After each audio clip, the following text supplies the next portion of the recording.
Sorry, the world best time, 5:55.50. That was in Eton when they took the gold medal ahead of Germany and Australia. And America not involved in this, but I'm sure we'll see them in Lucerne. Great Britain, China, the Netherlands, Germany, Australia and Belarus.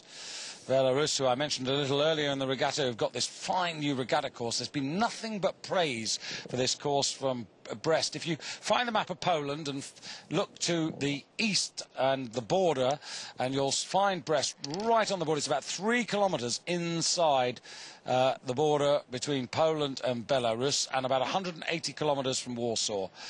And I'm sure we'll be there soon. So, Great Britain over on the far side in lane number 1, and then China. Great Britain, who were second in lengths, China, who were fifth, and then the Dutch, who were third, behind the crew that sit next to them in lane number 4, Germany, and then Australia were in 4th place. And you can see there Maren Derlien, Christina Gherkin, Nicole Zimmermann, Elke Hippler, all doubling up in the crew. And likewise for Australia, you can see Kim Crow and Sally Keogh, Sarah Cook, Kate Hornsey, also double duties today. The German 8 doubling up as they did in Linz, but with some slightly different people. So they're swapping their crew order as well to try and get this thing sorted. So Germany and Holland in lanes 4 and 3 respectively, the two crews who qualified directly into this final. Everybody else has found their way here by way of repechage. So closest to you, Belarus. 2 from the bottom, Australia. 3 from the bottom, Germany, the winners in Linz in Austria. Then the Dutch, and then furthest away, China, and absolutely furthest away in lane 1, Great Britain. Great Britain with Louisa Reeve in the stroke seat, Carol O'Connor, the coxswain, with the race plan. Camera picking up Netherlands in lane 3.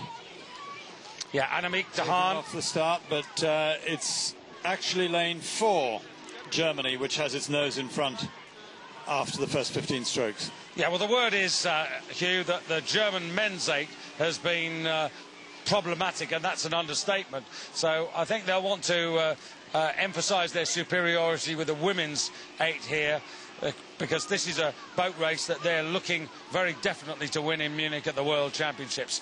Quite a lot of other dilemmas that they face in various other boats, but the German women's 8, they seem to have a concept here about what that's going to be and how it should work. Yes, you don't know the degree to which they've concentrated on the women's 8, and the small boats are just ways of training.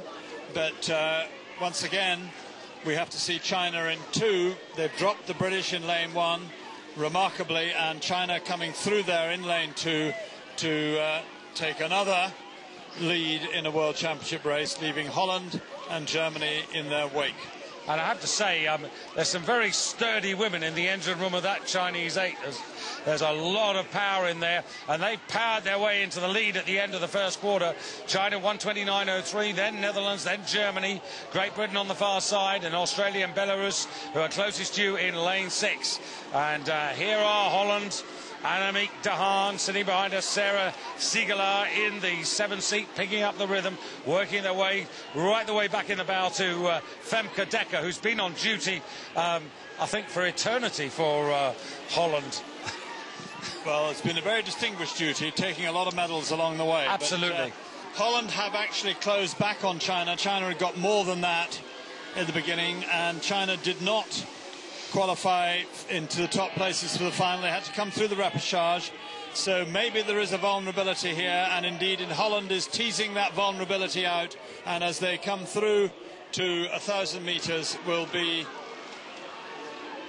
perhaps able to reassert. Germany in frame there, as you say, all rode before, not all, but four of the crew raced earlier. Yeah, Elke Hippler in the stroke seat.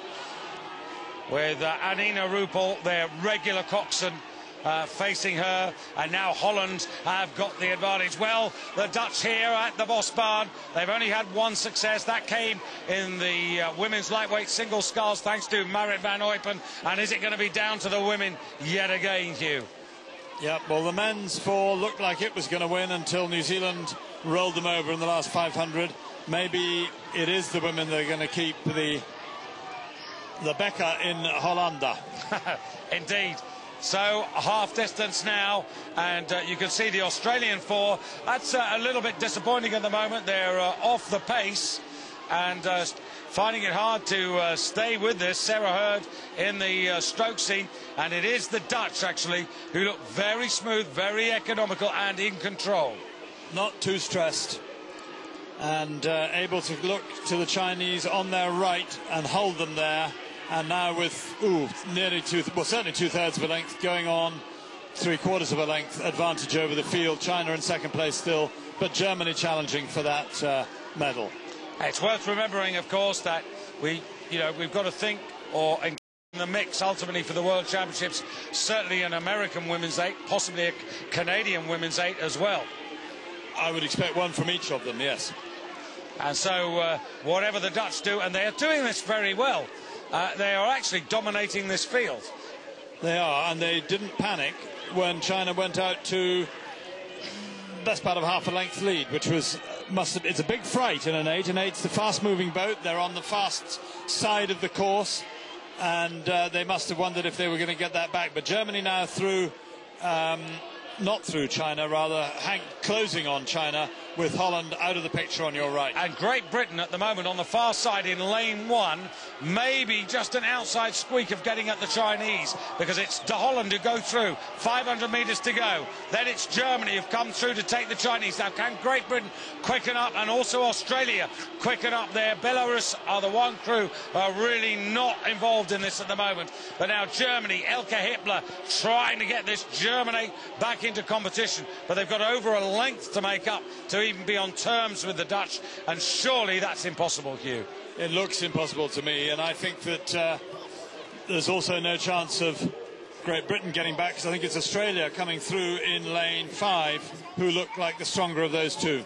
Yeah, fourth and fifth. Esther Werkel there really asking her Dutch teammates there to push and drive here. She knows that they've got this. This is theirs to lose now. They've done the work. They can hold this. But now they've got Germany, and the race between Germany and China is drawing them just a little bit closer to the Dutch. But there's Esther barking out the race plan. Come on, she wants everything out of this crew. This is home water. This is the Bosbaan. They flattered only to deceive so far in their crew boats. Now is the chance to capitalise on the victory. They've done it. They've set it up. Now they need to kill them off as they come in with 150 metres to go, a little less than that now. China counter-attacking Germany. Great Britain have found no more. Neither have Australia. And it is the Dutch by just about a length. Germany are closing. They've got the overlap. Serve the Chinese. It's just under a length. But it is the Dutch to a rousing crescendo from Germany and China. And then Australia get the better of Great Britain in lane 1. And the fans are rewarded. At last. It's been a long afternoon for Dutch rowing, but a very, very consummately well taken victory, and how pleased they are. Well, delighted. But came through an 8, and to take a length in the second half of the course over a cruise as good as China and Germany is very respectable. When they made their move, utterly decisive and deeply satisfying, as we can see. Warrants a name check. Esther Werkel in the coxswain seats, Annemiek de Haan, Sarah Siegelaar, then Rolien Reppela van Driel, Annemiek van Rumpt, Hernet Dekkers, Marlies Smulders, Jacobine Verhoeven and Femke Dekker. Well done.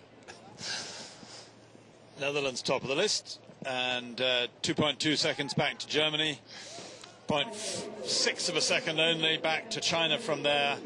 Australia a couple of seconds adrift, Great Britain a couple of seconds more, and Belarus never at the races, 10